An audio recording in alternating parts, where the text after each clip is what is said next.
I'm doing a joint fall-themed project with April over at Wilkerson. The holidays are a great time to find a ton of easy and fun DIY projects. So ladies, if you've been thinking about trying your hand at making something yourself, we both encourage you to pick a project and make it. April and I have both put together a tutorial on a simple but cute holiday decoration. However, Pinterest is full of other ideas. So join us in this fall-themed collaboration. And show us what you end up making using the hashtag womeninwoodworking. On Twitter, Pinterest, Facebook, Instagram, and YouTube. So April, what are you making? I'm going to be showing people how to make these very simple pumpkin decorations. Oh, that sounds great! Well, I'm making a rustic autumn sign with fence boards. So let's get to it. So I'm making the sign out of these cedar fence boards that I had left over, and this is going to give it a quite rustic look, and I like them too because they're very light and easy to work with. And I'm just measuring out here how big I want my sign. 30, 28. You could obviously use a miter saw to do these cuts, but I'm just going to use a hand saw because this is a really simple project that anyone can do without having to have a lot of nice tools.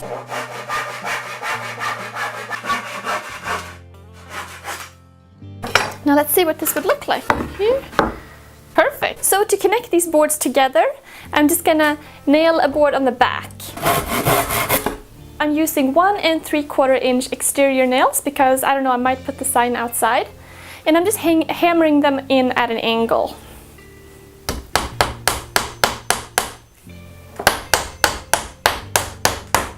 The one nice thing about going at an angle is that it tends to draw the boards together. Remember, this is a rustic project, so it's not a big deal if the nails aren't put in perfectly. Of course, if you're not into hammering nails in, you could definitely use your brad nailer. Another option would be screws. Doesn't really matter what you use, as long as you connect everything together. Perfect!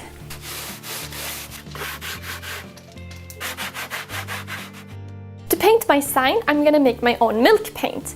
Now, you can obviously use any paint you like, but I like to make milk paint because it's easy and I know what's in it. It's non-toxic, you can put it down the drain. So my ingredients for the milk paint is milk powder and calcium hydroxide, water and pigment. And that's it. For this recipe, I'm using 2 cups of dried milk, 3/4 cup of water. The third ingredient is calcium hydroxide, and I'm using only 1/2 teaspoon for this. And this is a construction line that you can buy at the home improvement store. It's going to make the paint a bit more gluey. It's going to break down the proteins in the milk powder. And then I'm going to add some white pigment. So I'm going to add 1 tablespoon.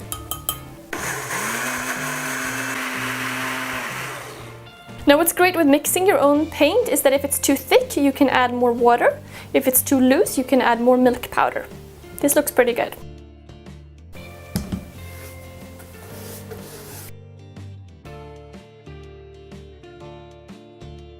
This sign, I haven't quite decided where I'm putting it. This paint can be used for outdoors as well as indoors. Now I'm gonna let this dry for about 2 hours probably. So now I'm gonna be adding pigment to make different colors. And if the color is not deep enough, just add more. To get this color here, I've added 2 teaspoons of pigment to 2 ounces of paint.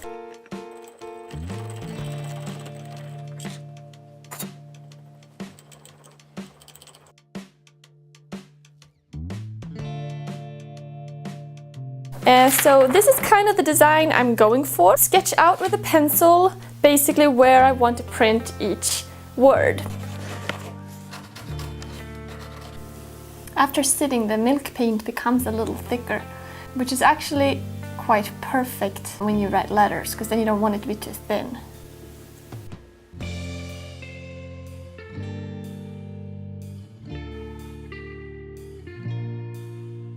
To continue this non-toxic, natural line of thinking here, I'm gonna cover this with raw linseed oil.